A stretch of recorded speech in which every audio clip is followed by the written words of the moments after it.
입니다. 최근 현안이 되고 있는 소위 양극화 현상, 이것도 중요한 문제인데요. 그 양극화 현상과 관련해서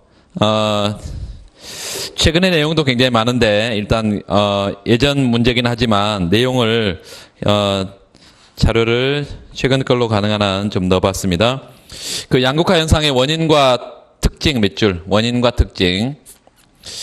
한국의 경우 임금 격차 유형 가운데 기업 규모별 임금 격차 몇 줄, 기업 규모, 대기업과 중소기업, 이 기업 규모별 임금 격차, 이것만 확대되고 있는 이유를 분석해봐라. 이렇게 되어 있습니다. 예시답안을 바로 보시면 양극화 현상이 어떤 특징을 갖느냐, 외환위기 전과 후로 그러니까 보통 우리가 나누는데 외환위기 이후에 양극화가 훨씬 더 심화됐다 이렇게 되어 있어요. 처음에 84년부터 외환위기 이전까지는 양극화 지수가 점점점 개선되는 모습을 보였지만 외환위기 이후에 급격히 약화됐다. 물론 2002년까지는 약간 또 개선됐지만 거기 2003년 이후 다시 약화되고 있고, 거기다 별표, 양극화는 경제 전체의 소비가, 경제 전체 부가 소비 성향이 낮은 쪽에 집중된다. 고소득계층일수록 어때요? 낮죠. 그리고 양극화라는 것은 소득 분포의, 자 보세요, 소득 분포의 양극단이 확대되는 현상이에요. 그러니까 소득 불균등과는 다른 개념입니다. 소득 양극화는. 그래서 아주 극빈층 소득이 더 떨어져 버리고, 여기 아주 소득이 어디 쪽에 많은 고소득층의 소득이 집중되는 그런 현상이기 때문에 소비 침체와 소비 감소와 내수 침체의 원인이 되고 있다. 침체. 소득 양극화와 함께 소비의 기간 간 고른 소비를 유지하기 어려운 저소득층, 거기다 몇 줄, 얘네들이 늘어남에 따라서 소비의 변동성도 커지고 있다. 양극화는 기본적으로 내수 침체, 그 다음에 소비 변동성, 이걸 확대시키고 있다. 한국의 경우 그 양극화를 노동력이 그 대기업과 중소기업 간에 자유롭게 이동한다면 이 임금 격차가 크지 않을 거다라는 걸 먼저 써놓고 있어요. 거기 노동력이 부문 간 이동이 자유로운 경우 동그라미. 자유로운 경우. 대기업과 중소기업의 임금 격차가 나타나고 있는데 그거는 거의 간단한 것입니다. 그냥.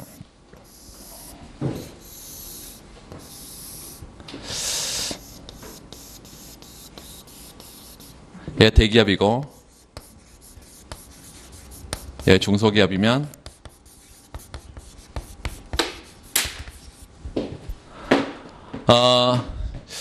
이렇게 처음에 최초의 임금 격차가 있으니까 이 수요 공급이 여기서는 이 낮은 쪽에 있어야 되고 얘는 높은 쪽에 있어야 되겠죠.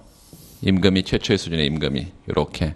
그래서 대기업은 임금 수준이 높고 중소기업은 임금이 낮은 이런 임금 격차가 있는데 이 높은 임금을 보고 중소기업에서 신속하게 노동자들이 일로 옮길 수 있다면 얘는 대기업에서는 공급 물량이 늘어서 임금이 떨어질 거고요. 중소기업에서는 노동 공급이 줄어서 이렇게 임금이 올라갈 것이어서 결국은 어디로 수렴하겠습니까? 이렇게 시장 균형 임금으로 대기업이든 중소기업이든 임금 격차가 별로 없는 이런 형태로 변해갈 거예요. 그런데 중요한 것은 요 중소기업에서 신속하게 대기업으로 일자리를 옮긴다는 게 불가능하기 때문에, 현실은 불가능하기 때문에 양극화가 해소가 안 된다 이렇게 보는 것입니다. 자, 제일 밑에 왼쪽 단의 제일 밑에 만약 거기 밑줄 중소기업과 대기업 간에 노동력의 이동이 자유롭다면, 임금이 신축적으로 움직인다면 방금 얘기한 대로 두 번째 줄에 대기업의 임금은 떨어지고 중소기업의 임금은 올라가서 임금이 동일해지는 수준까지 계속될 수 있을 거다. 그 다음에 별표를 합시다. 기업 규모별 양극화 현상이 발생하는 이유 첫 번째는요, 방금 얘기했던 부문 간의 노동력 이동이 제한되어 있다. 왜 제한되어 있냐? 노동이 거기 균질적이다, 동질적이다 이런데요. 대기업에 종사하는 노동자들과 중소기업에 종사하는 노동자들이 균질적이지 동질적이지 않다는 거예요. 노동의 생산성이 다르다. 두 번째, 숙련도가 다르다. 균질적이지 않다 이런 얘기죠. 그래서 거기 노동자의 교육 수준 밑줄, 습득 기술 수준의 차이, 이런 게 현실적으로 존재하고 한 3줄, 4줄 내려가 보시면 중간쯤에 대기업은 또 첨단 기술 등의 분야에서 고학력 노동자를 필요로 하지만 중소기업에서 기술 수준이 높은 근로자들로 데려오기는 어렵다 이것입니다. 대체되기 어렵다. 두 번째, 그 임금 경직성의 존재, 효율 임금의 동그라미. 효율 임금. 우리가 거시에서 봤지만 숙련 노동자에 대해서는 높은 실질 임금을 주어서 기업이 다른 직장으로 이직하지 못하도록 하는 게 기업의 이윤 국대화에 부합하기 때문에 높은 임금이 제공되고요. 대기업에서. 그래서 그 대기업 부문에서 임금 경직성이 나타난다고 하자. 물론 그 비자발적 실업자가 생기고 얘가 어디로 간다고요? 중소기업으로 이동한다 그랬습니다. 그러면 임금 격차가 확대된다 그랬고, 두 번째는 노동조합의 영향력 밑줄. 이 거시에서는 이걸 어느 쪽에서 봐요? 내부자, 외부자 모형. 거시에서 내부자, 외부자 모형. 양극화 문제는 뭘로 설명할 수밖에 없어요? 이 거시경제 전체 현상이기 때문에 거시 이론으로 설명할 수밖에 없습니다. 나중에 이제 국경을 하시는 분들은 국경에도 이런 양극화에 대한 국가 간의 무역 확대가 양극화를 심화시키는데요. 뭐 그런 걸로 갈 수도 있는데 여기는 우리가 그 내용은 다 뺐고, 그래서 내부자 외부자에서 내부자들이 특히 노조가 영향력이 강한 경우 높은 임금을 유지하고,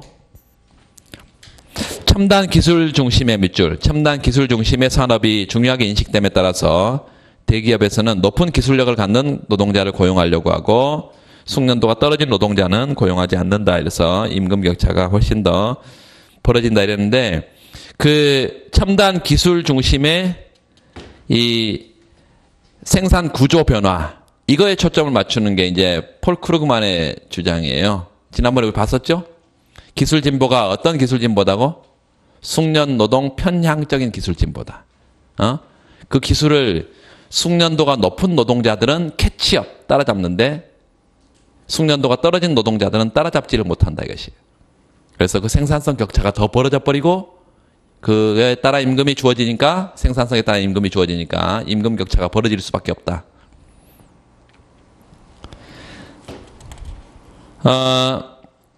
두 번째 그 문제를 보시면 그 문제 좀 고쳐놓아야 될 게 있어서 보겠습니다.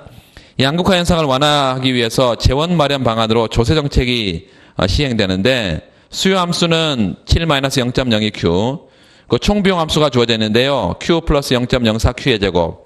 여기까지는 맞습니다. 그러면 그거로부터 바로 MC를 구할 수 있겠죠? MC. 그러면 1 플러스 0.08Q가 MC로. 거기 생산량 한 단위에 2원 그랬는데요.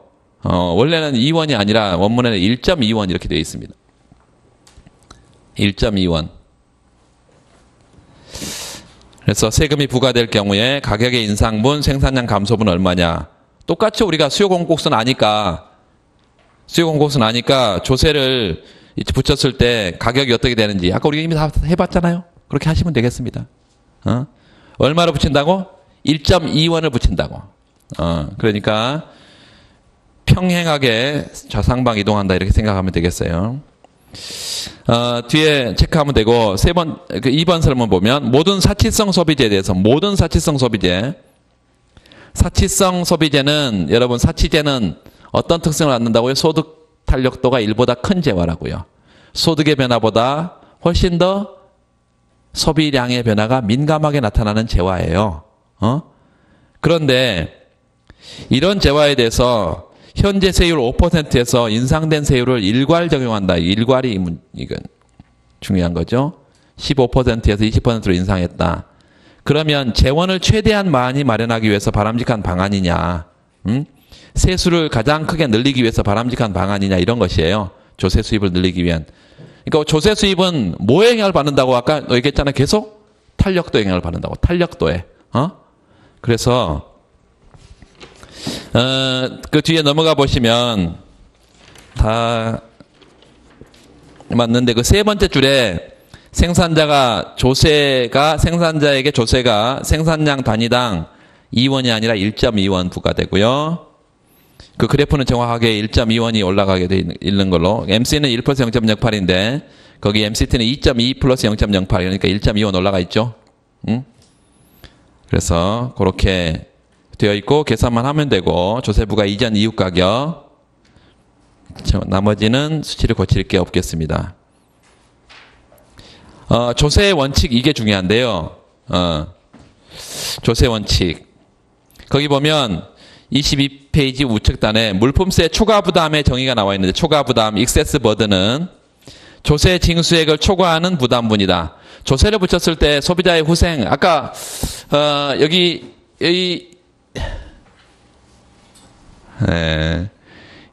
공급곡선이 좌측가든 수역선이 좌측가든 그 조세 부과 부분 말고 소비자의 후생 감소, 생산자 후생이 추가된 감소되는 부분이 있어 사중 손실이 있었잖아요. 그게 초과 부담이죠. 그게 초과 부담인데 그 조세 증세액을 초과하는 부담분 이거 초과 부담 합을 극소화하는 조세 정책이 필요하다. 그런데 초과 부담의 산식이 거기 그렇게 써놓으세요. 익세스 버든이 뭐의 세율의 제곱이고요. 탄력도에 영향을 받고 PQ 판매 수입에 영향을 받는데 공급이 완전 탄력적일 때 공식입니다. 공급이 완전 탄력적일 때 초과 부담 공식이에요.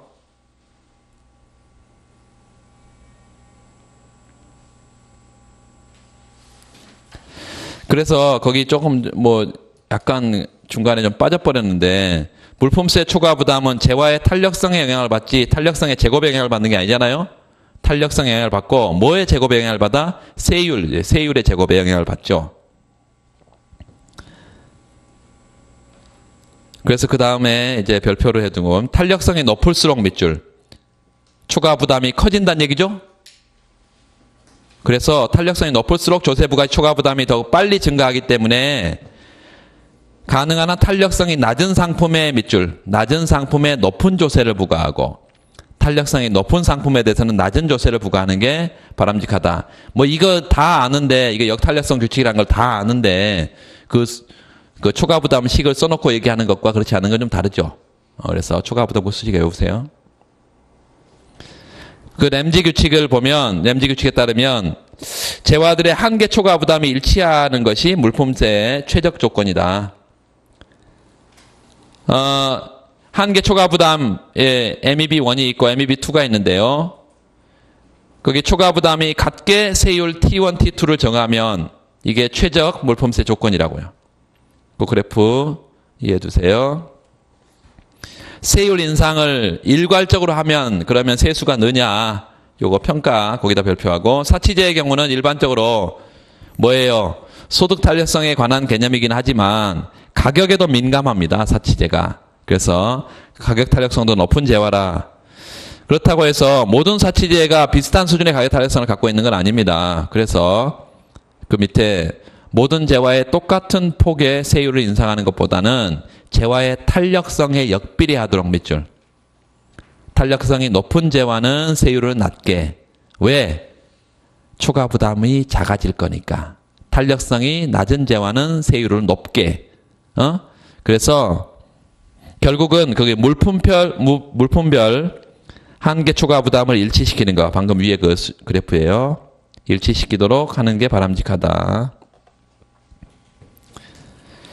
따라서 모든 사치제에 대해서 일괄적으로 5% 인상하는 것은 바람직하지 않고 상품별로 탄력성으로 따져봐서 탄력성에 역비례하도록 조세 구조를 설정하는 게 효율성 측면에서 바람직하다. 자, 넘어가겠습니다. 그 다음에 이제 4장을 넘어가서는 조금 한 문제 뒤로 그냥 넘기고 읽어보면 되고, 그 다음에 8번 문제 보시면 이것도 아주 간단한 건데 효용함수에다 밑줄 x의 알파승 y의 1-알파승 CD 함수다. 효용극대화의 소비자의 균형 조건 밑줄 이 조건이 성립하지 않는 경우 효용극대화되지 않는 걸 보여라. 두 번째 xy의 수요함수 밑줄 ICC 도출해봐라. 재화 x의 앵겔 커브 구해라. 이건 다 구했고 수요함수를 구해보지 않았지만 금방 구하면 되고. 3번 보시면 x제 가격이 5,000원이고 y제 가격이 10,000원인데 소득이 밑줄 긋시다. 250만 원에서 250만 1원으로 이렇게 미세하게 늘었을 때 소득이 변했을 때 효용 변화분 밑줄. 여러분 효용함수는 여러분 잘 알겠듯이 XY 이런 재화의 소비량으로 효용함수가 표시되잖아요. 그런데 여기는 지금 소득 변화 시 효용이 얼마나 변하냐. 이걸 물었어. 이거는 재화의 가격과 소득으로 효용함수가 표시가 돼 있어야 된다는 얘기죠. 그래서 간접 효용함수에 관한 것이다. 간접 효용함수. 대체제, 보완제, 밑줄 긋고 교차 탄력도를 찾아봐라 이런 얘기고, 정상제, 사치제, 열등제, 소득 탄력도를 찾아봐라 이거고, 여기서 몇 가지 중요한 것들을 좀 하면,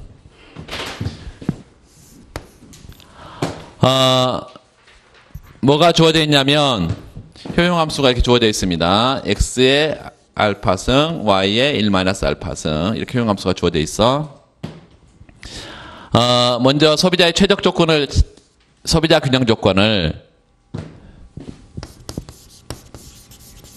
항상 여기서 먼저 쓸 것은 여러분 뭘 써야 돼? 소비자의 최적화식을 먼저 써야 됩니다. 혹은 소비자의 효용극대화식을 가장 먼저, 미시에서는 항상 소비자든 기업이든 최적화식을 먼저 쓰고 그 다음에 얘기를 해야 돼. 이게 이제 나중에 비용함수 도출하면 비용극소화를, 그 다음에 보통수요를 구하라면 효용극대화를, 보상수요를 가면 지출극소화를, 지출함수 구하라면 지출극소화를 찾고 그 다음에 보상수요를, 뭐 이렇게 항상 출발은 여기야. 최적화예요. 경제유치의 최적화. 그래서 맥시마이즈 유틸러티이고, 유틸러티.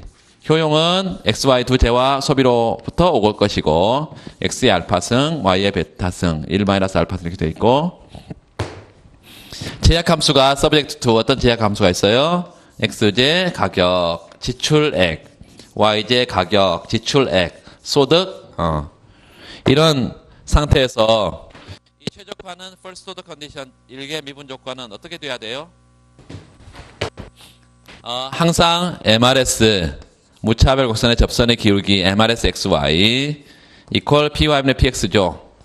이게 효용극대화 조건이지, 조건. 그런데 이걸 쓸 때 세 가지 전제 조건이 필요한데, 요걸 효용극대화 조건으로 보려면 먼저 요 MRS는 MUY분의 MUX니까 미분이 가능해야 되고, 첫 번째. 두 번째는요, 요게 코너 솔루션이면 이 조건이 필요 있어요, 없어요? 없어. 코너 솔루션이면. 그래서 내부해요. 이너 솔루션이어야 되고. 세 번째는요, 요게 내부해라 하더라도 원점에 대해서 무차별성이 볼록해야지 오목해버리면 어때? 오목해려면 효용 극소화점이 돼버립니다. 그래서 첫 번째는 미분 가능, 두 번째는 내부해, 세 번째 원점에 대해서 볼록한 무차별 곡선. 이 세 가지 조건이 충족돼야 이게 효용극대화의 필요 충분 조건이다 이것이에요. 그런데 뭐는 주어진 CD 함수는, 요 CD 함수는 이 세 가지 조건을 충족시킨다 이것이에요. 그렇기 때문에 이걸 바로 쓸 수가 있다. 자, 첫 번째 요걸 일식하고 제약식을 이식 이렇게 해서, 일식은 어떻게 생겼어요? MRS 요거 이제 여기서 MRS 뭘 찾으라 했나요? 첫 번째 효용극대화 조건을 찾으라 했으니까 MRS 이거 찾아야 되겠죠. MUY분의 MUX.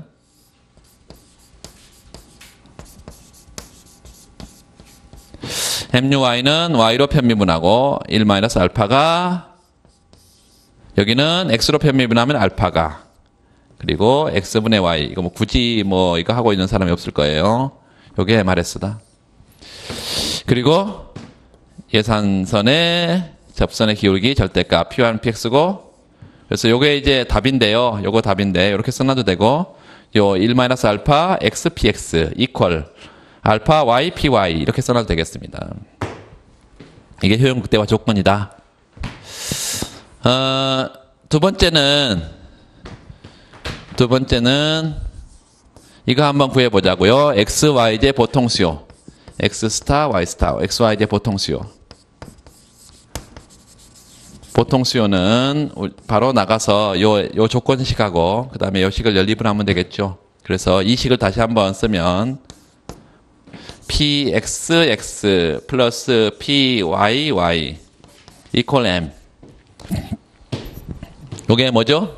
여기서 1 마이너스 알파 x px 알파 y py 이렇게 되겠죠.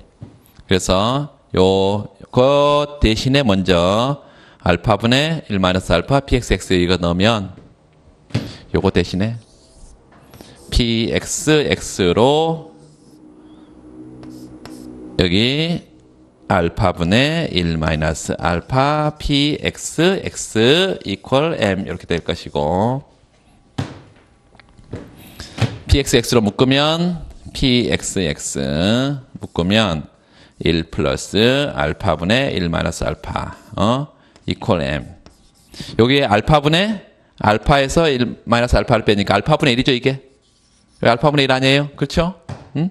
그러니까 x는 결과적으로 px분의 알파 m이 되겠고 y제 보통 수요도 구하면 y는 py분의 1 마이너스 알파분의 m이 된다는 것을 다 알 거예요. xy의 보통 수요를 이렇게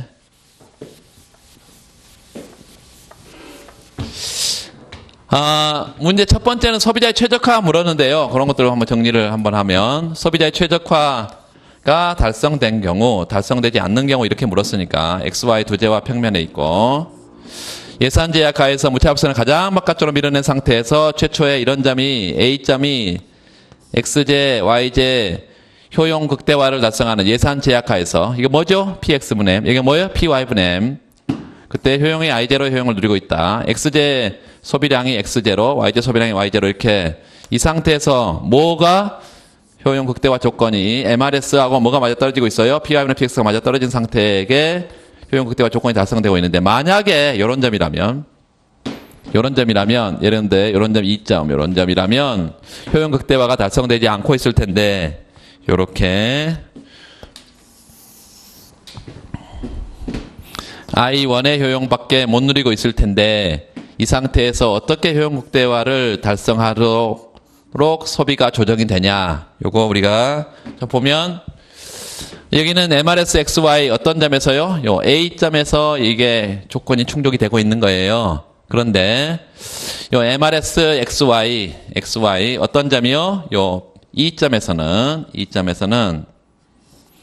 MUY분의 MUX 한계 효용의 비율인데 요게 재화의 상대 가격과 비교를 했을 때 어떻게 되는 거죠? 뭐가 커? 요게 MRS니까 요게 더 절대값이 크죠. 그래서 여기 더 큰.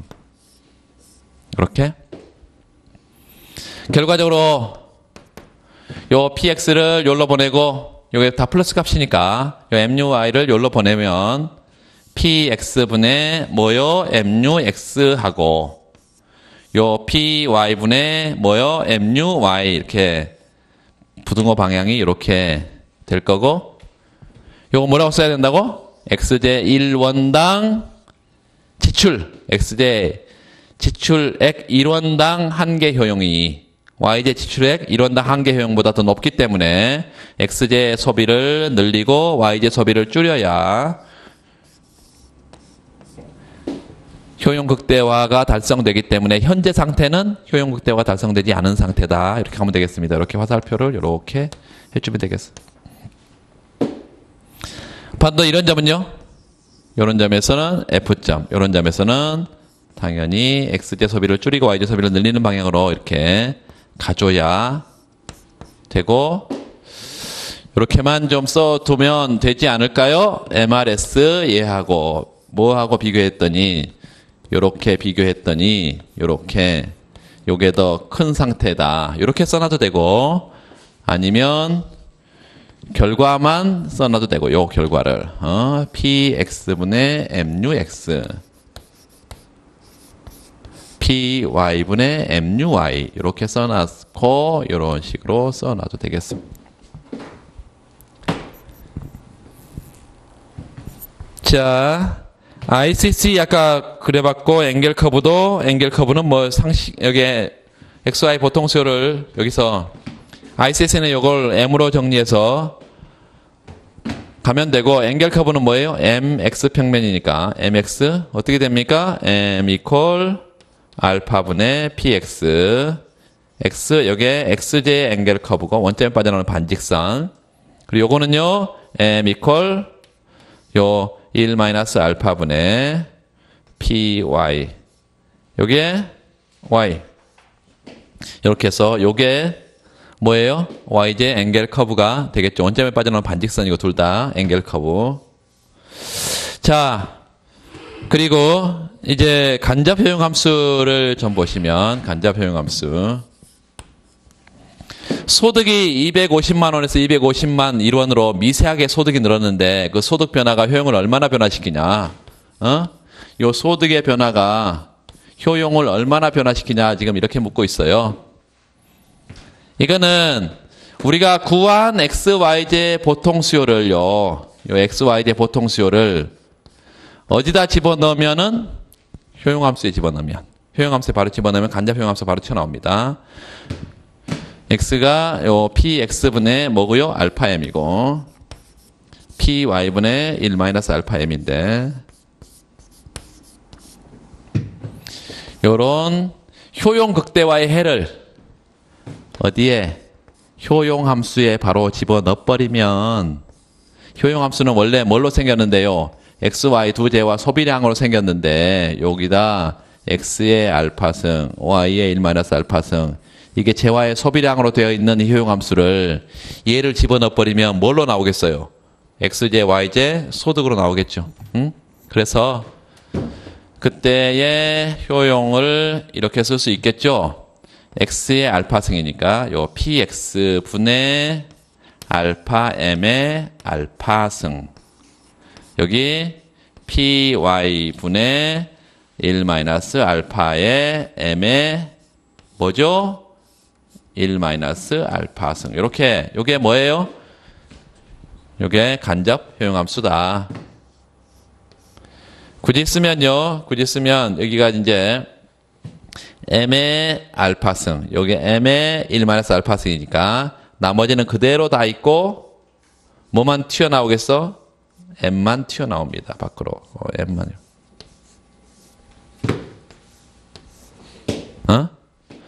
그래서 소득이 미세하게 변하면 요 델타 m 소득이 미세하게 변하면 요 효용은 얼마만큼 변한다고? 얘만큼 변하지. 얘만큼. 요 안에 거. 나머지 요 px분의 알파 요 py분의 1 마이너스 알파 예? 각각의 알파 1 마이너스 알파 승만큼 이해되시죠? 그리고 문제에서 x, y, j 가격이 있다가 오면 x, y, j 가격을 그냥 집어넣으면 되고 전혀 어려움이 없고요. 마지막에 이게 탄력도가 아까 이미 우리가 봤는데 가격 탄력도는 지금 컵더글라스의 경우는 가격 탄력도는 1이고 소득 탄력도 1이고 교차 탄력도는 0이고 뭐 이랬잖아요. 교차 탄력도가 0이라는 것을 여러분 교차 탄력도가 0이라는 것은 YJ 가격이 변했을 때 XJ 소유량에 영향을 못 준다는 건데 이걸 대체 효과와 소득 효과로 표현할 수 있을까요? XJ 가격이 변했을 때 YJ 소유량에 영향을 못 준다는 건데 결과가 못 준다는 거지. 다시 말하면 가격 효과가 제로라는 거지 대체 효과, 소득 효과가 없다는 게 아닙니다. 이해되세요? 그거 한번 우리가 잠깐 생각을 해보면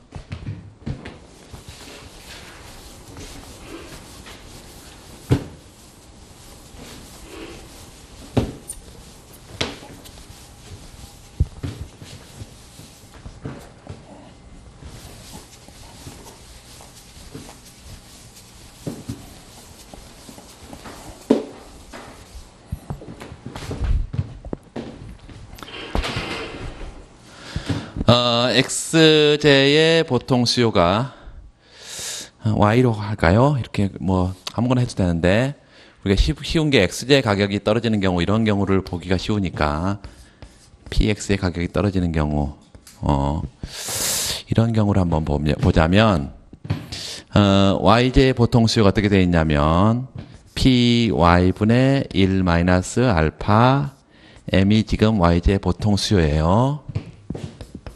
YJ의 보통 수요다. 그러면 여기서부터 우리가 알 수 있는 것은 XJ 가격이 아무리 변해도 DPX, XJ 가격이 아무리 변해도 뭐가 YJ 수요량이 영향을 받질 않아요. 이렇게.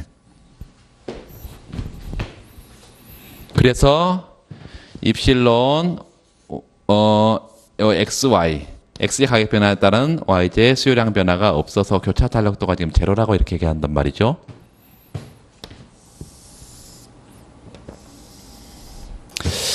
X제, Y제 두 제와 평면이 있고 두 제와 평면 제와의 상대 가격이 이렇게 높은 상태에서 나중에 낮아진다면 이렇게 요 라인 제로의 상태에서 라인 원의 상태로 이렇게 바뀐다면 첫 번째요. 이 변화 이후 가격을 보상을 할 때 보상을 한다는 것은 뭐예요? 가격이 변하면 항상 대체 효과와 소득 효과로 구성이 되는데 보상을 한다는 것은 소득 효과를 제거하는 과정이죠. 그 제거하는 과정을 우리가 두 가지로 생각해 볼 수 있는데 하나는 최초의 소비점을 달성하는 것을 실질 소득이 일정한 상태라고 보는 슬러치키의 보상이 있고 힉스 보상은 항상 최소 지출액이기 때문에 그 슬러치키 보상보다 예산선이 안쪽으로 떨어진다 이것이에요. 그러면 요렇게 슬러치키 이 안쪽으로 떨어지는 게 힉스식의 보상이 예산선이라면 요 L2 요게 힉스 요 힉스 보상의 예산선이라고 한다면 여기가 지금 처음에 최초의 X제와 Y제 소비량이 요 Y0만큼 X제가 X0만큼 이렇게 소비하고 있을 거예요. 자, 수평의 점선을 쭉 하나 여기에 보내놓읍시다. 요렇게 보내놔. 대체 효과를 찾으려고 하는데요. 가격 효과 전체가 제로가 돼야 돼.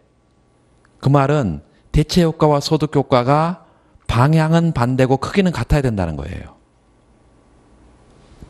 자, 그리고 최종적으로 요 A점이나 요 가격 변화 이후에 이 점, B점이 C점 합시다.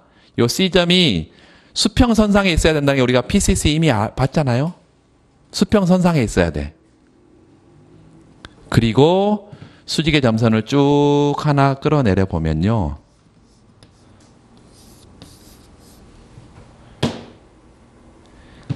요 점을 지나도록 무차벽선을 만약에 그리면 이게 대체 효과죠. 요 점을 지나도록 이 점과 이 점을 지나도록 요렇게 표시를 하면 요게 대체 효과라고 요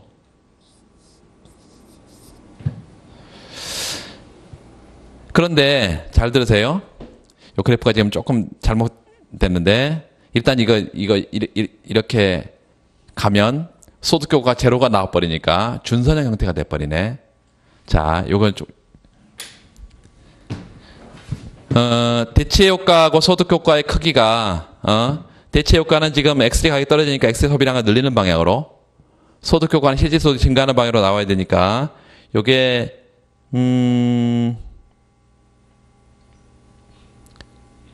B점이 아니라 요런 점으로 가야 되겠네. 그죠? 중간쯤에. 여기가 지금 만약 이런 점으로 간다면 B점이 아니라 요런 점으로 B점으로 간다면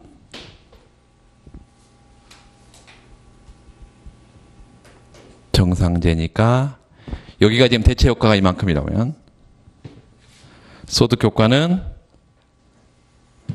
여기로 오케이. 자, 요 B점에서 요렇게 아래로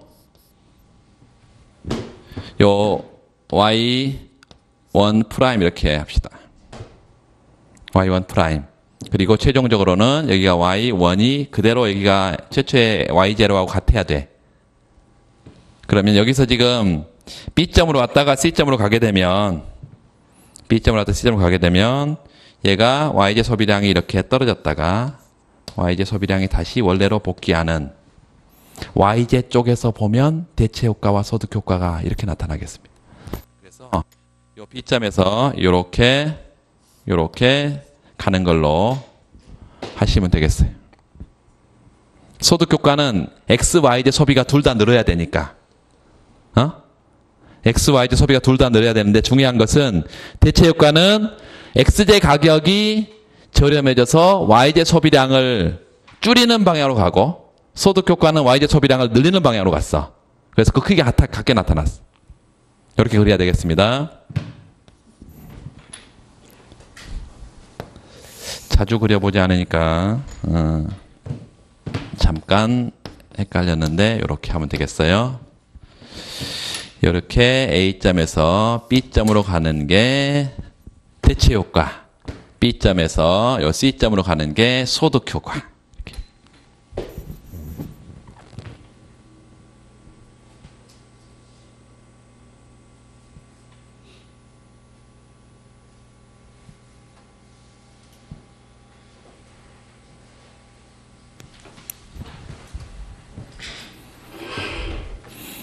요거 나중에 뒤에 가서 그 준선형 효용함수 할 때 한 번 더 비슷한 문제가 또 있습니다. 그래서 그 뒤에 가서 또 하게 될 텐데 중요한 것은 이 교차 탄력도가 제로라고 해서 대체 효과, 소득 효과가 없는 게 아닙니다. 결과적으로 Y제 소비량 영향을 못 준다는 얘기지 대체 효과, 소득 효과가 있어요.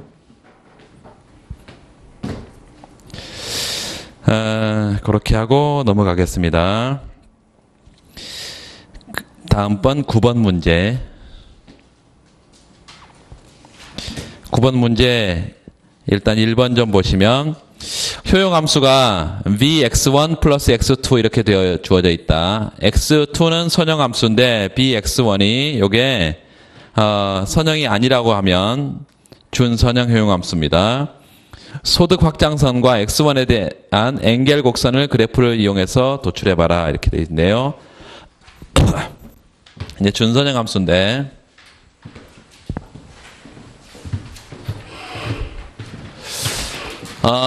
첫 번째 지금 준선형 함수 어떻게 되어 있냐면 효용함수가 u equal v이고 x1에 대해서는 뭔지 알 수 없어. x1, x2 이렇게 돼 있나요? 지금 x1, x2 이렇게 돼 있죠. 그래서 x1에 대해서는 이게 선형은 아닌데 어떤 함수인지 모른다. 그래서 x2에 대해서는 선형이고 요게 선형이고 요게 비선형이라고 한다면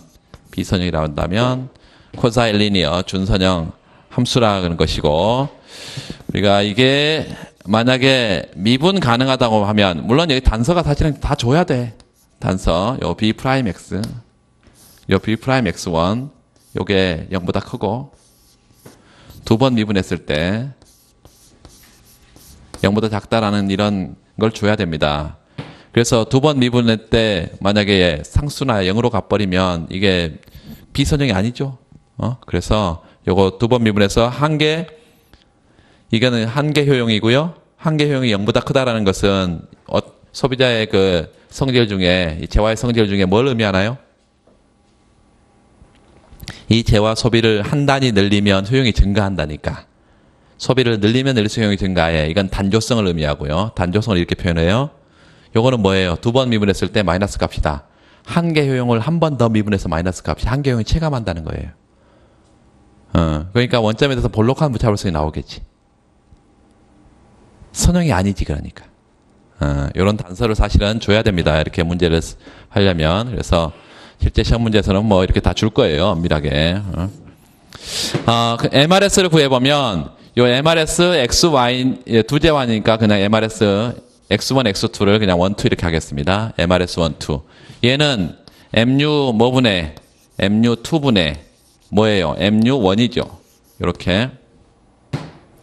MU2는 요 X2로 미분하면 X2가 들어있지 않는 이 상수의 미분값은 제로고요. 그래서 얘는 1이잖아. 지금 분모는 1이에요. 요 1이야. 분자는요. 요거 뭔지는 모르는데 한번 미분은 값이지. 그래서 여기 MRS를 구해보면 V'X입니다. 요게. 자, 요 V'X1은 X1의 소비량이 어디서 결정되냐에 따라서 무차별선의 접선의 기울기가 달라진다는 거예요. 두 번째는 소득 M이라는 변수가 전혀 포함되어 있지 않기 때문에 소득이 아무리 변해도 이 재화 소비량은 변하지 않는다고 두 가지를 얘기할 수 있어요. 여기서 이제 사실은 보통 수요를 구하고 나서 얘기를 해야 되는데 여기 이거하고 뭐가 맞아떨어진 상태에서요? P2분의 P1이 맞아떨어져야 효용 극대화 조건이잖아요. 요게. 그래서 요 V'X하고 뭐가 맞아떨어진 상태? V'X하고 뭐가 맞아떨어진 상태? P2분의 P1이 맞아떨어진 상태. 요 효용 극대화 조건식에서 봤을 때 요거는 뭐죠? 무차별 곡선, 인디퍼런스 커브, 무차별 곡선의 접선의 기울기, 요거의 절대값이 요 V'X인데요. 요게 두 재화의 상대 가격에 영향을 받지, 요 상대 가격에만 영향을 받지, 뭐에 영향을 받지 않아요? 소득 변수에 영향을 받지 않는다. 따라서 소득 효과가 제로인데 어떤 재화의 소득 효과가 제로예요? X1재의 소득 효과가 제로입니다. X1재의. 그러면 한 재화의 소득 탄력도가 제로면 다른 재화는 반드시 소득 탄력도가 뭐 해야 돼? 뭐 해야 돼요? 아까 뭐 사치제 그런 거 다 했잖아. 이게 열등제면 사치제나 필수제 해야 된다 그랬잖아요. 근데 0이면 사치제 해야 되지. 다른 재화는. 아까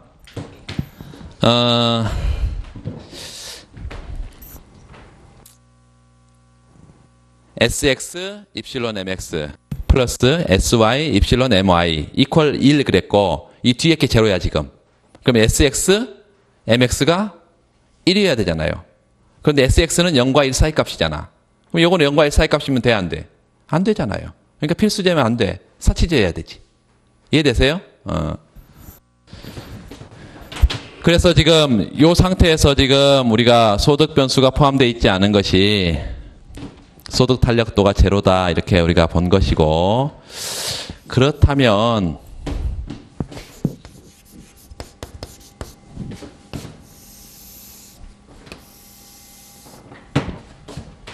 X1 재화와 X2 재화 평면에 이러한 형태로 최초의 예산선이 있다고 합시다.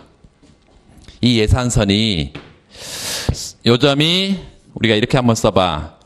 P1분의 M0인 상태의 예산선이다. 물론 이건 P2분의 M0일 텐데 이때 요런 선택점을 우리가 선택했다고 하면 요런 점이 최초의 소비 선택점이라 하면 무차별선 여기를 지나고 있을 거고요. 수직의 점선을 쭉 끌어올려서 X1 재화가 이 제로 상태에서는 소득이 아무리 변해도 뭐의 변화가 없어? X1재의 소비량의 변화가 없어. 그러니까 이렇게 무차별 곡선이 쭉 나오고 인컴 컨섬션 커브는 이렇게 나와야 될 텐데 ICC가 인컴 컨섬션 커브가 중요한 것은 이게 어디 갈 때까지 여기 갈 때까지 적용이 된다 이거예요. 요렇게 갈 때까지 적용이 돼. 요렇게 갈 때까지 쭉 여기까지. 근데 문제는 소득이 여기가 제로가 아니기 때문에 이 소득은 얼마든지 더 줄일 수가 있어요. 이렇게 줄 수가 있는데 이 소득이 여기까지 예컨대 이렇게 줄었다고 할 때 요런 점의 수직의 점선상에 여기서 무차별선의 지금 공률이 어떻게 생겨야 된다고? 이렇게 나란히 이렇게 생겨야 돼. 이렇게 생겨야 된다 이거예요. 근데 이 점은 선택 불가능하죠. 재화 소비를 마이너스로 선택할 수는 없으니까. 그래서 그때는 어떤 점을 선택한다? 이 예산선상에 선택할 수 있는 게 여기뿐이야. 그래서 얘보다 이제 이 코너 솔루션에 보다 더 적은 소득 수준에서는 X제만 소비량을 쭉 떨어뜨리는 요 X제만 소비하고 Y제 소비는 전혀 없는 이런 상태의 인컴 컨섬션 커브가 도출이 된다 이런 얘기죠. 엥겔 커브로 보면 앵겔 커브는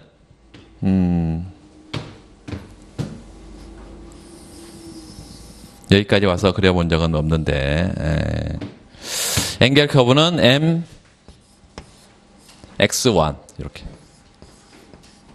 mx1 평면의 앵겔 커브. 자, 이렇게 합시다.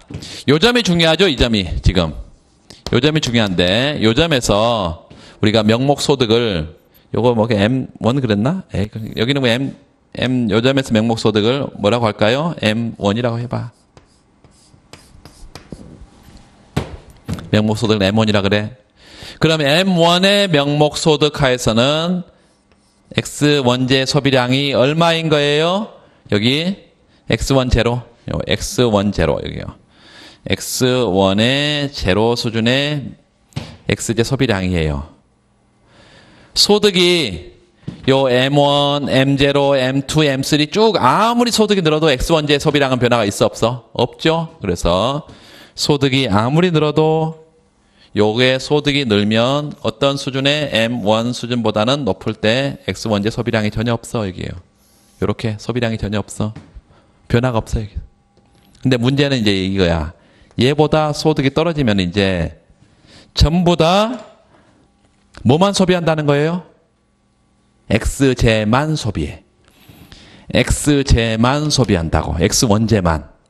그러면 요게 P1, X1 이게 인컴 전부가 될 거란 얘기입니다. 기울기가 뭐가 돼 그러면?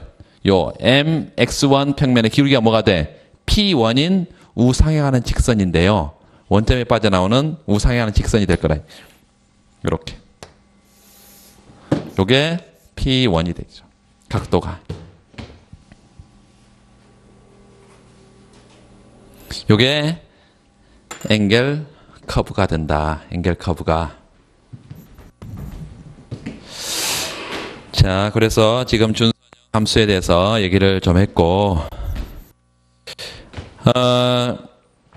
그 뒤에 2번의 동차 함수 읽어보시기 바랍니다. 자세하게, 뭐, 어디서 이렇게 자세하게 써놓은 데 없을 거예요. 다 증명을 해놨는데, 동차 함수 한번 읽어보시고, 3번 사치제의 경우 앵겔 곡선, 그 동차 함수 뒤에 그래프만 잠깐 볼까요? 그래프. 32페이지. 동차 함수 가장 대표적인 예가 그 CD 함수 한번 적어봐요. CD 함수. CD 콥더글라스 함수는 알파 플러스 베타차 동차 함수다. 그래서 유틸리티 펑션 U 이퀄 AX의 알파 Y의 베타 이렇게 써보세요. U 이퀄 AX의 알파 Y의 베타.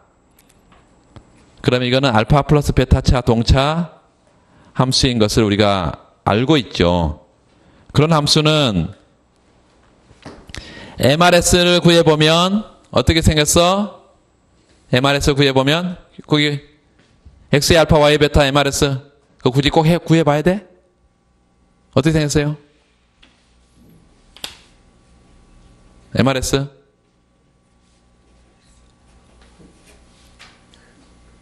왜 당황하고 그래? 왜 당황하고? 에? 그거 꼭 해봐야 돼? 베타분의 알파 X분의 Y죠? MRS는? 그렇죠? 그러면 X분의 Y라는 것은 두 재화의 소비 비율이죠. 그 소비 비율이 일정하면 MRS, 무차별선 접선의 기울기가 어떻다는 거죠? 일정하다는 거잖아. 두 재화의 소비 비율이 같으면 MRS 값이 일정해. 두 재화의 소비 비율은 어디서 같아요? 원점의 반직선상에서 같지. 반직선상에서 무차별선 접선의 기울이 항상 똑같아야 돼. 거기 첫 번째 그래프 보세요. 첫 번째 그래프 봐. 원점에 빠져나오는 반직선이 하나 그려져 있고 그 반직선상에서는 항상 X1제와 X2제의 소비 비율이 똑같아. 그럼 무차별선 접선의 기울도 똑같아야 되지. 그래서 MRS 1, 2가 다 똑같다고 그려져 있잖아 지금. 되시죠? ICC는 아까 우리 구해봤고 앵겔 커브도 다 얘기했었고 그 ICC는 어떻게 생겼어요? 그것도 해봐야 돼? 해보세요 지금 앵겔 커브하고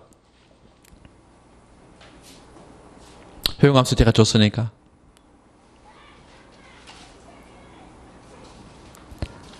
둘 다 보통 수요를 구해야 구할 수 있는 거죠. ICC나 앵겔 커브는.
그 기본형을 가지고, 그 기본형을 여러분, 기억해야지, 언제, 만약에 보통 수요를 도출하는 게 문제라면, 그 도출하는 과정들도 다 써야 되지만, 보통 수요는 뭐 기본으로 알고 있고, 그 다음에 다른 문제를 묻는단 말이죠.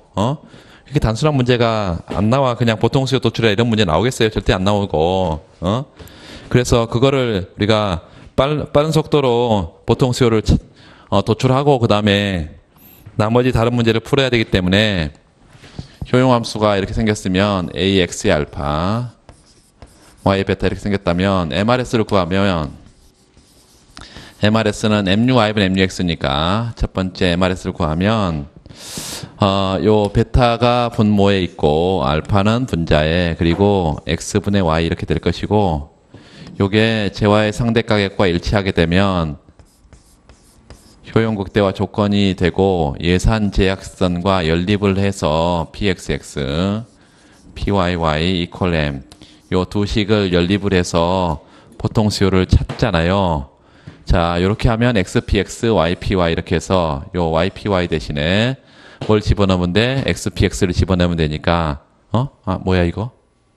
요게 빠졌네. 베타, 요거 베타 이렇게 알파 이렇게 그래서 PX, PYY 대신에 뭐 하면 돼요? 요 PYY 대신에 알파분의 베타, PXX 이렇게요. 알파분의 베타, PXX 이렇게 쓸 수가 있겠고, equal M. PXX로 묶어서 X로 정리하면 X는 물론 PX가 분모에 항상 수요의 법칙이 적용될 테니까, 그리고 1 플러스 알파분의 베타가 이렇게 되겠죠. 요게 X제의 보통 수요고, 요거 기억을 해야 된다는 얘기예요. YJ 보통 수요는 요 PY가 물론 갈 것이고 YJ 가격이 상승하면 수요량이 감소하는 이렇게 수요 법칙. 분자는 물론 M이고 요거 이것만 뒤집어집니다. 알파분의 베타가 아니라 이게 베타분의 알파. 이것만 뭐 이거 기억하는 거는 뭐 아무것도 아니야. 그래서 만약에 예를 들어서 이게 X의 0.5승 Y 0.5승 그러면 요게 같으니까 요 분모 분자가 같은 것 나오면 항상 EPY분의 M, 요 EPX분의 M 뭐 이런 것이고 분모 분자가 다르면 0.3, 0.7 그러면 여기다 집어넣으면 되죠. 그대로. 그래서 보통 수요를 바로 찾고 우리의 관심사는 만약에 ICC라고 하면 요 Income Consumption Curve 그러면 요 M으로 목 상태도 안 좋은데 왔다 갔다 해 자꾸. 말 안 죄송해요. 요 M으로 정리하면 요 PXX 1 플러스 알파분의 베타 이거하고 그 다음에 PYY 요 PYY 1 플러스 베타분의 알파 이렇게 해서 이게 사실은 알파분의 알파 베타 알파분의 알파 플러스 베타 여기는 베타분의 알파 플러스 베타 이렇게 하니까 알파 플러스 베타가 사라지고 중간에 아주 간단한 형태로 나올 거예요. ICC가 그 다음에 앵겔 커브는 요 MX 평면에 요게 기울기죠. 요거 되죠? 그래서 요걸로 보내버리면 요거 뒤집어진 게 기울기니까, 그래서 앵겔 커브도 다 구할 수 있고, 이렇게 전혀, 어려움이 없을 거예요.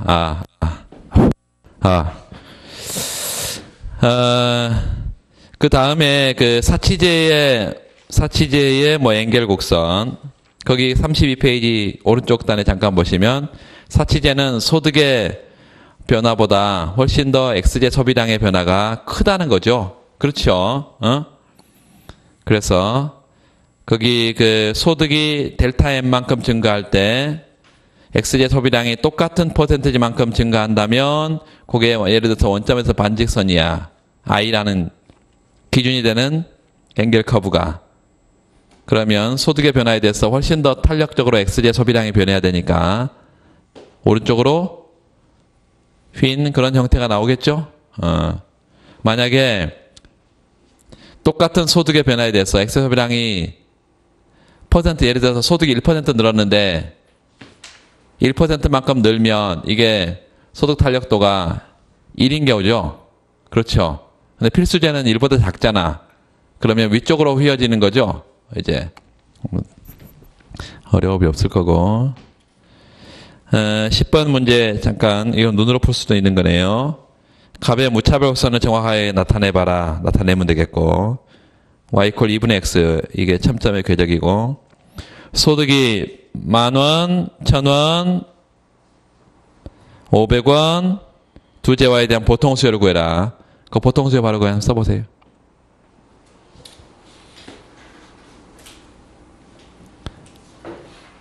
하나의 조건은 y = 2분의 x고, 이걸 어디다 집어넣으면, 예산선에 집어넣으면, 뭐 레온티에프형 효용함수라고 해가지고 예산 제약하에서 무차별선을 가장 바깥쪽으로 밀어낸 이 효용 극대화의 그 의미가 뭐 달라지는 건 전혀 아니잖아요. 그래서 바로 찾을 수 있을 것이고, 이거 찾는 방법을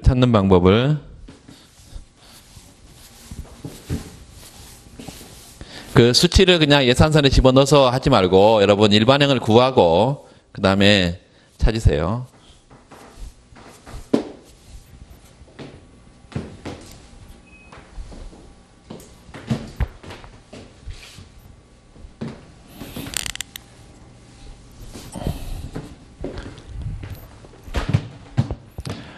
효용함수가 최적화식을 항상 쓰라 그랬고, 효용함수가 지금 미니멈 2분의 x인가요? 이렇게 돼 있나? y = 2분의 x? 그러면 제약식은 pxx 플러스 pyy = m이 maximize utility subject to 이렇게 최적화식을 세우고, 두 번째는 이 첨점의 궤적을 우리가 알고 있고, 그래서 xy 두 제와 평면에 첨점의 궤적은 y = 2분의 1 x니까 뭐 이렇게 빠져나온다 합시다. 그냥 y = 2분의 1 x.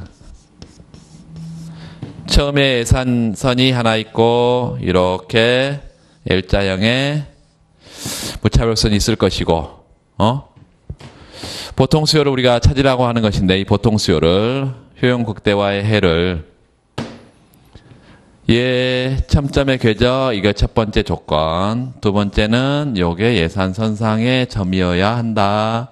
그래서 예산선상의 점이어야 해서 이 프라임 요 식을 다시 한번 변형을 하면 px, x 그리고 py, y 대신에 뭐라고 쓰면 돼? 2분의 1x equal m 이렇게 해서 x로 묶었더니 어떻게 됩니까?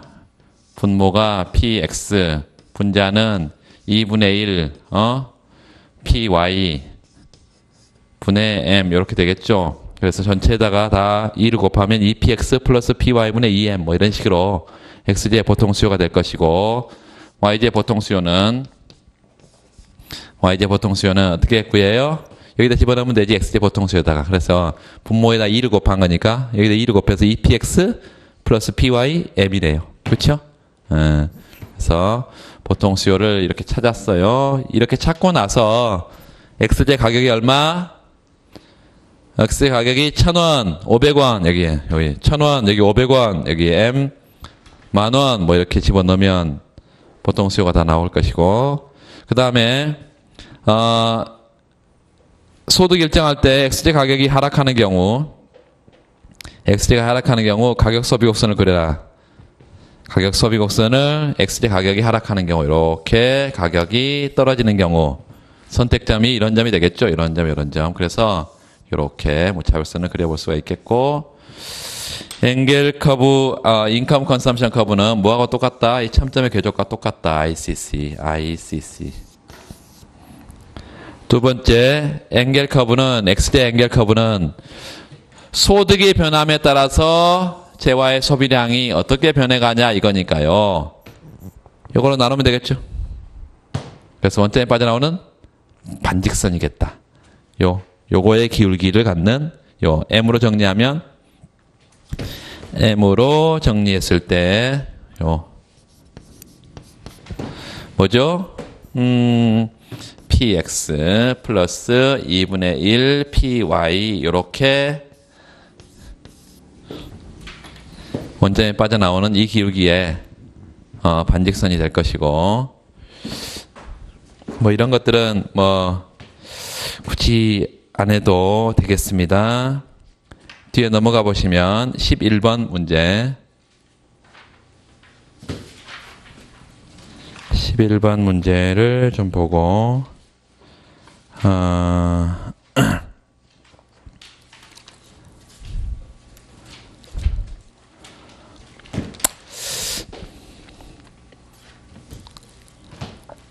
두재와 x, 식료품 y 의복이 있고 준선형 효용함수다. 효용함수에다 밑줄 그으세요. lnx 플러스 y. lnx 플러스 y. x제 가격이 하락하는 경우 밑줄. y제에 대한 수요는 어떤 반응을 보이는지 설명하라. 또 밑줄. y제 가격이 하락하는 경우 x제에 대한 수요는 어떡한가. 이상의 논의로부터 두 제와 간의 관계는 어떻다고 결론을 낼 수 있겠냐. 2번은 효용함수가 x의 0.5승 y 0.5승 밑줄 cd입니다. 그 다음에 미니멈 x, y, 레온TF형 효용함수, 이렇게 세 가지 효용함수를 주고 두 제와의 관계를 찾으라고 했는데, 첫 번째 준선형 함수부터 좀 보시면 로그 함수예요. 지금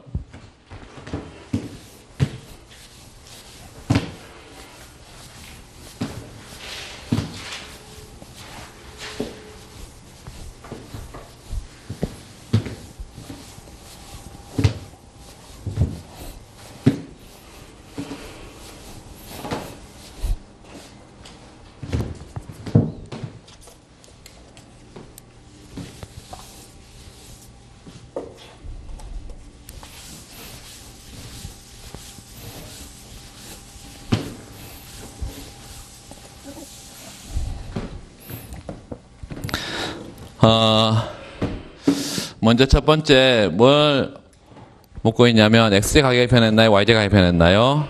x제 가격이 하락하는 경우.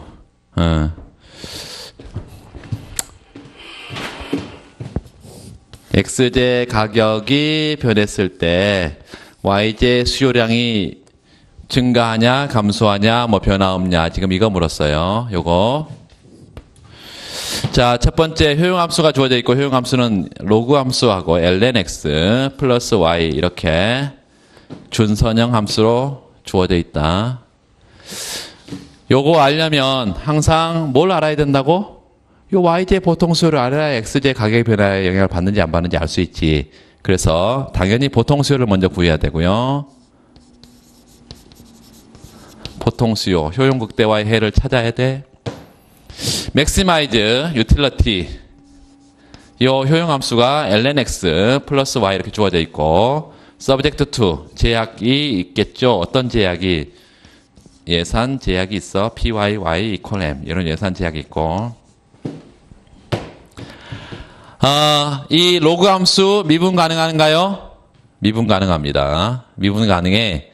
그래서 미분 가능한 함수이기 때문에 효용 극대화 조건식을 쓸 수 있다는 거예요. MRS XY MUY분의 MUX고, 자, MUY, 요, Y가 들어있지 않는 상수의 미분값 제로. 요거 미분하면 1. 그래서 분모는 1이고요. 분자는 X로 미분하면 요거를 X로 미분해야 되고, 요거는 제로고. 그래서 X로 미분하면 된다. 뭐를? ln X를. 요렇게. 자, 어떤 수인데 로그가 취해져 있어요? 그 수로 미분했다. 그러면 미분 공식에 따라서 x분의 1입니다.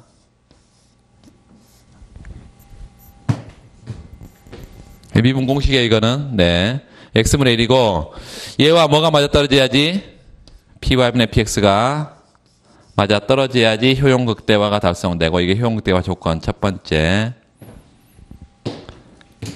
여러분, 어떤 사람은 이거, 보통수 찾아라 그러면, 이거 x로 구해가지고, x는 px분의 py, 이거 x의 보통수요. 이렇게 쓰면 틀립니다. 왜냐면, 이 예산 제약하에서 효용 극대화, 이 보통수를 찾을 때는 두 무차별선과 예산선의 접선의 기울기가 맞아떨어진 것도 있지만, 이게 예산선상에 점유하는 두 번째 조건을 충족시켜야 돼. 그래서 여기서 x를 찾아서 여기 집어넣어가지고, 한 번 더 찾아야 됩니다. 자, 보면 이 식을 다시 쓸 수 있어요. 어떻게? 일식을 대입해서 1, 2식을 연립하면 이 식은 px 요 x를 구해서 x를 뭐예요? 요 x분의 px분의 py죠. 그래서 px분의 py 이렇게 집어넣을 수 있고요. 플러스 pyy equal m이지. 요렇게 소거가 될 것이고, py로 묶으면 1 플러스 y로, 나머지는 y는 뭘로 나누고 py로 나누어질 것이고, 1 플러스 y니까 오른쪽으로 보내서 마이너스 1이 되겠습니다. 그래서 이게 y제의 보통수요가 되겠고, y제의 보통수요. 어디다 집어넣으면, 여기다 집어넣으면요. y제 보통수요, 여기다 집어넣으면, 어디? 아무 예산 제약식이나, x, 여기다 다시 집어넣어도 되고, pxx, pyy에서 y제에다가 집어넣어도 되겠고, 결국은 나중에 정리를 하면 여러분, 정리하세요. px분의 py가 됩니다. 우연히 이게 같아져. 이게 xy의 보통수요인데, 지금부터 이제 우리가 하고자 하는 것이 x제 가격 변화, y제 가격 변화가 다른 제와 소비량에 영향을 주냐 못 주냐.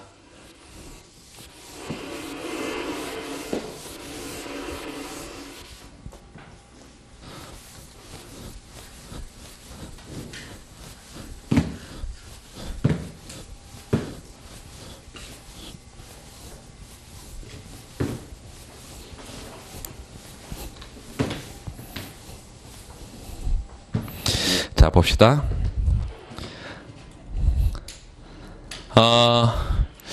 여기 보니까 x제 가격의 변화가 y제 소비량에 영향을 주냐. y제 소비량 여기죠? x제 가격의 변화가 y제 소비량에 영향을 줘요, 안 줘요? 안 주죠. 결과적으로 지금 우리가 알 수 있듯이 px분의 dy는 제로라는 것을 알 수 있어요. 여기는요, y제 가격의 변화가 dpy, x제 수요량에 영향을 주나요? 영향을, py가 여기 있잖아. 요게 변화가 x제 수요량에 당연히 영향을 주겠죠. 얼마에 영향을 줘? 그렇죠. 요 px분의 1이라는 영향을 주고, 가격이 0보다 큰 값이니까 이렇게 플러스 영향을 줍니다. 플러스 영향을 줘. 문제는 뭘 물었냐면, 첫 번째 문제는 x제 가격이 하락하는 경우예요. 요게 하락하는 경우 요거에 아무런 영향을 못 준다 지금 이렇게 돼 있는데요. 아무런 영향을 못 준다. 이게 대체 효과와 소득 효과가 전혀 없다는 의미가 아닙니다. 그게 없다는 의미가 아니라 여기 보세요. 요 YJ 소비량에는 요 소득의 변화가 당연히 YJ 소비량에 영향을 줄 거예요. 그런데 여기는 뭐가 포함되어 있지 않아? M이라는 변수가 포함되어 있지 않아서요. 입실론 MX가 뭐라는 거예요? 제로야.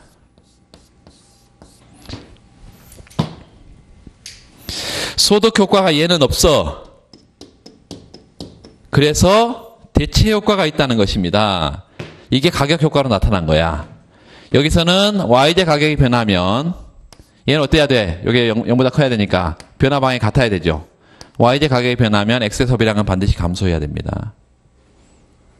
그러니까 여기서는 YJ 가격이 하락했을 때 당연히 수요의 법칙에 따라서 YJ 소비량은 증가할 텐데 그 과정에서 XJ 소비량은 감소하고 있어.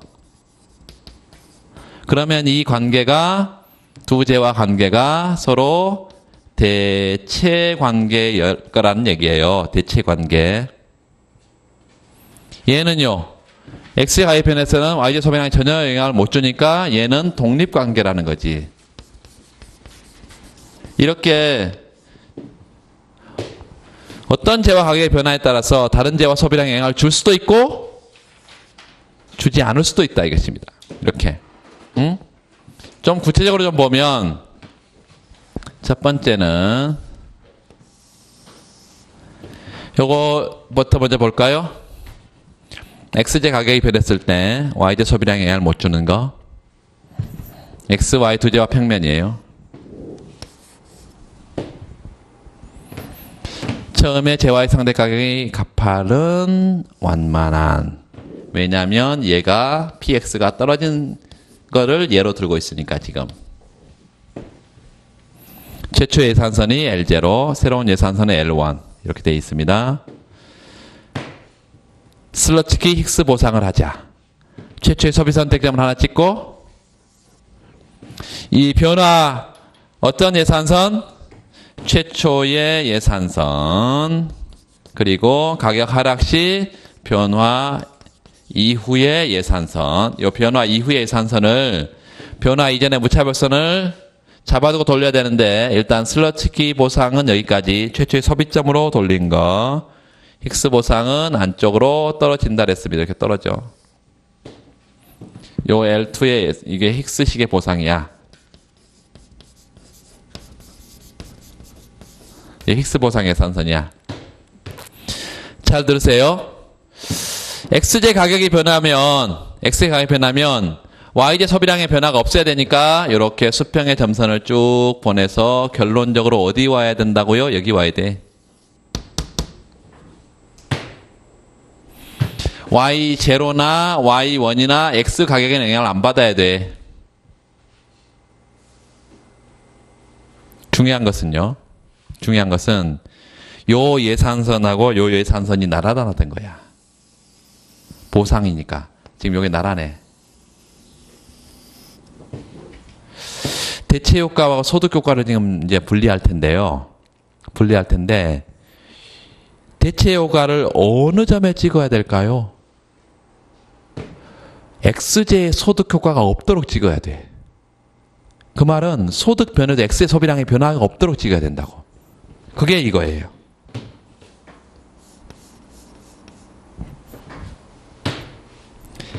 이 예산선에서 예산선으로 나갈 때 소득이 늘었을 때 X의 소비량의 변화가 없어야 돼. 그러니까 이런 점이 대체 효과가 돼야 되고 최종점은 이 점이 되는데요. 요렇게. 응?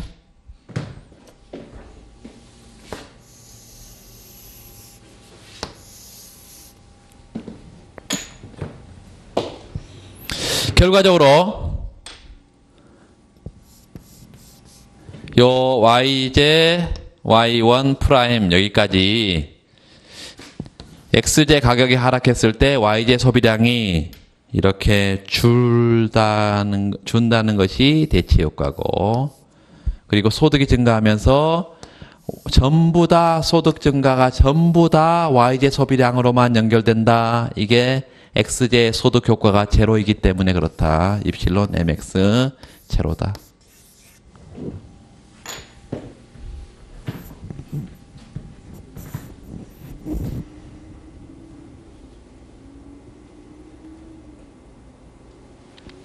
되시죠? 그래프를 잘 그려야 됩니다. 그래프 이거 거의 그래프가 여기 요 부분에 그래프가 좀 고쳐 놓으세요. 잘못 나왔어. 왼쪽에 그래프 요 B점이 어디에 있어야 된다고? 여기요. 강의 안에 B점 좀 고쳐 주세요. 여기 어디에 있어야 된다고? 대체 효과만 있고 요 소득 효과는 요 위로 올라가는 이렇게 그려야 됩니다.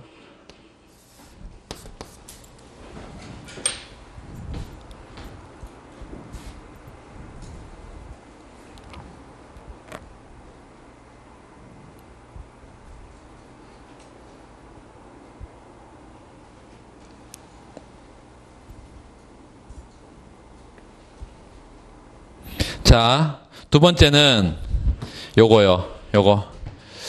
Y제 가격이 변했을 때 X 소비량이 감소하는 거.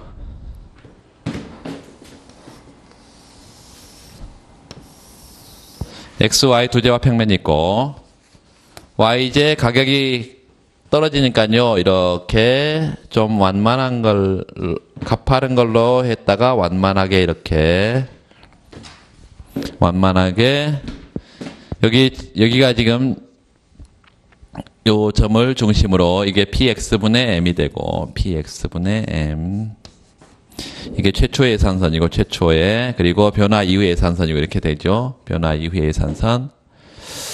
요 변화 이후 예산선을 되돌릴 텐데 여기까지 되돌렸다. 여기 슬러치기. 여기 되돌렸어. 슬러치기. 더 안쪽으로 되돌리면요. 힉스의 보상이다. 안쪽으로 이렇게 되돌렸다.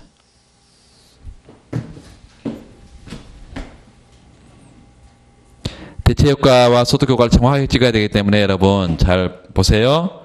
자, 최초의 소비점이 이 점이야. 요런 점. 대체 효과를 반영한 선택점이 예컨대 이런 점이다. 그러면 X제 소비량은 요만큼 줄겠어요. 요만큼 줄어. X0에서 X1으로. 또 뭔 얘기를 할 수 있어? 이 예산선과 이 예산선은 나란하다. 소득만 변했지 상대 가격은 변하지 않고 있다. 그래서 X제 소비량은 변해야 된다, 안 변해야 된다? 안 변해야 된다. 안 변해야 돼. 수직의 점선상이 있어요. 이런 점이 C점이 돼야 돼. 응? 그래서 이렇게 최초의 A, B를 연결하는 이런 무차별선이 그리고 C점을 연결하는 무차별선이 이렇게 그려져야 된다. 자, X제 가격이 하락했더니 결과적으로 어떻게 된 거야? 이렇게 X제 소비량이 준 것입니다. Y제 가격이 하락했을 때 X 소비량이 줄었어.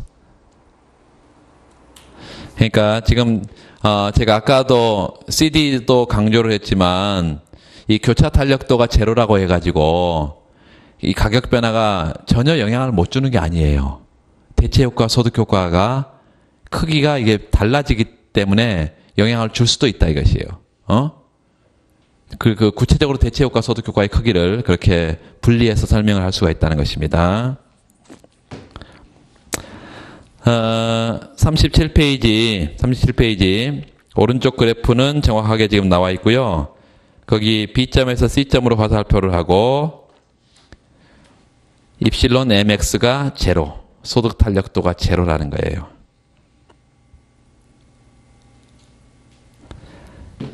자, 보면 그 그래프 밑에 X제에 대한 수요는 PX분의 PY로서 PY에 비례한다.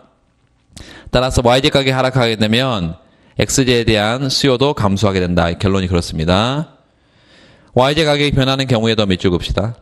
Y제 가격이 변하는 경우에도 X제 수요량과 관련해서 대체 효과가 소득 효과가 발생하고 그러나 설문과 같이 준선형 효용함수의 경우는 X제에 대한 소득 효과의 크기가 0이기 때문에 대체 효과만이 나타난다. 밑줄 준선형 효용함수 대체 효과만 나타난다. 따라서 Y제 가격이 떨어졌을 때 X제 가격이 상대적으로 상승하면서 대체 효과에 의한 X제 수요량이 감소하는 결과로 나타난다고 해석이 된다. 두 제와의 관계.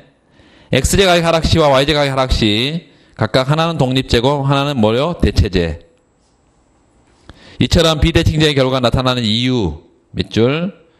두 제와를 분석함에 있어서 상대 가격 변화로 인한 대체 효과 뿐만 아니라 소득 효과까지 작용하고 있고, X제에 대해서는 대체 효과가, 소득 효과가 없지만 Y제에 대해서는 소득 효과가 있기 때문에 결과가 달라집니다.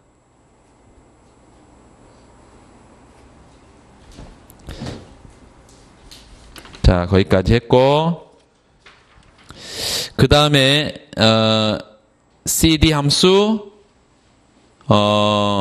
레온티에프 효용 함수 우리가 다 이미 다 봤는데, CD 함수는 아까 그래프를 그렸잖아요. CD 함수. 그러니까 X제, Y제 보통수에 뭐가 없어? X제 보통수에는 PY가 없고 Y제 보통수에는 PX가 없어. 그러니까 PX, PY가 변해도 다른 제와 소비량에 영향을 못 주니까 교차 탄력도가 제로라 했잖아요. 그 제로를 아까 어떻게 표현했어? 대체 효과와 소득 효과가 작용을 반대 방향으로 작용을 해서 서로 상쇄됐기 때문에 제로라 이렇게 얘기했어요. 여기 그 레온티에프의 효용함수는 효용함수가 지금 x, y 이렇게 돼 있네. 그 효용함수만 잠깐 보고.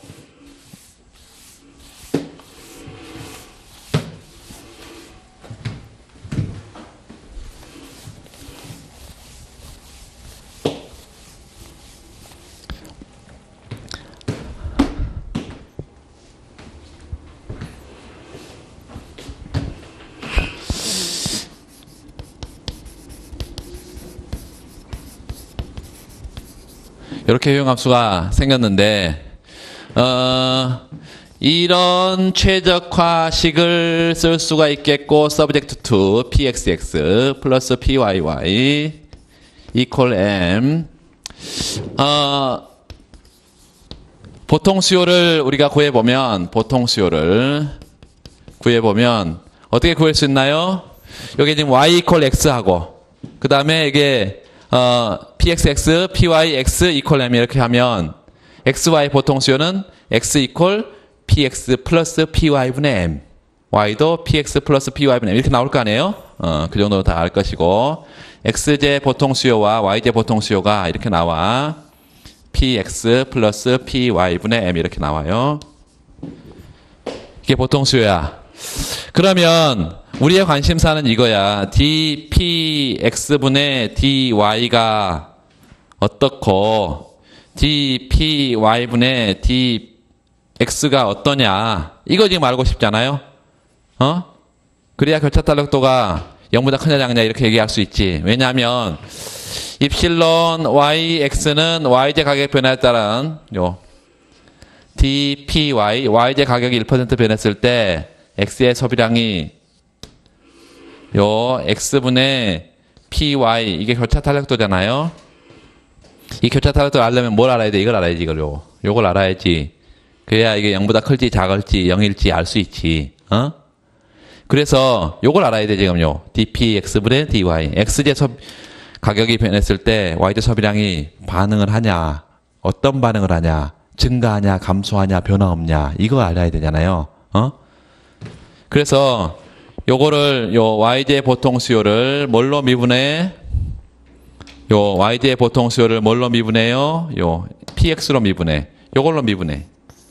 그런데 중요한 것은 요게 곱이 아니고 요 px 가격이 변하면 y제 소비량이 변하게 돼 있죠, 지금.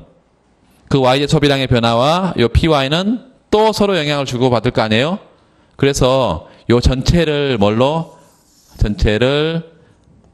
다른 변수로 치환을 해서 요걸 하나의 덩어리로 하나의 덩어리로 미분을 해야 된다는 것입니다. 그러면 이게 어떻게 생겼어? y equal ma의 마이너스 1승 이렇게 되어 있는 거잖아요, 지금. 미분 어떻게 해요? 지수가 앞으로 튀어나와서 마이너스 ma의 마이너스 2승 이렇게 되겠지. 그러면 a의 제곱분의 1인가요? 이렇게. 자, 이거 미분을 어떻게 한다고? 앞에 요 마이너스가 앞으로 튀어나와. 그리고 요거 A의 제곱이야. px 플러스 py 요거의 제곱이라고 이렇게. 그리고 분자는 m이고. 요게 미분한 거예요. y를 x로 px로 미분한 거야. 그런데 요건 다 0보다 큰 상수값인데 얘가 마이너스네. 그래서 어떤 가격 소득 수준에서도 이게 마이너스 값이. 요게 둘 다 플러스 값이죠. 그런데 요게 마이너스 값이야. 그래서 요게 마이너스라는 거죠. 이렇게.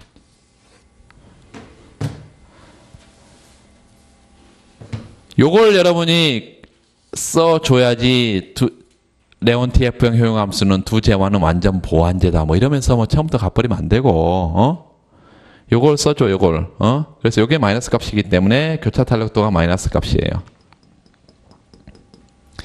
그러면, XJ 가격이 어땠을 때, XJ 가격이 어땠을 때, 떨어졌을 때, YJ, XJ 가격이 떨어졌을 때, 요게 마이너스 값이니까 반대 방향으로 이게 움직여야 되고, XJ 가격이 떨어지면, 당연히 XJ 수요량은 수요의 법칙에 따라서 수요량은 증가할 텐데 YJ 수요량도 지금 증가하고 있는 걸 보니까 이게 두 재화가 보완 관계에 있지 않느냐. 이렇게 결론을 내려줄 수 있다 이것입니다. 되시죠? 여기까지 하고 내일은 5장부터 소비자 선택이론의 응용 파트 이렇게 쭉 가겠습니다. 오늘 여기까지 하겠습니다. 수고하셨습니다.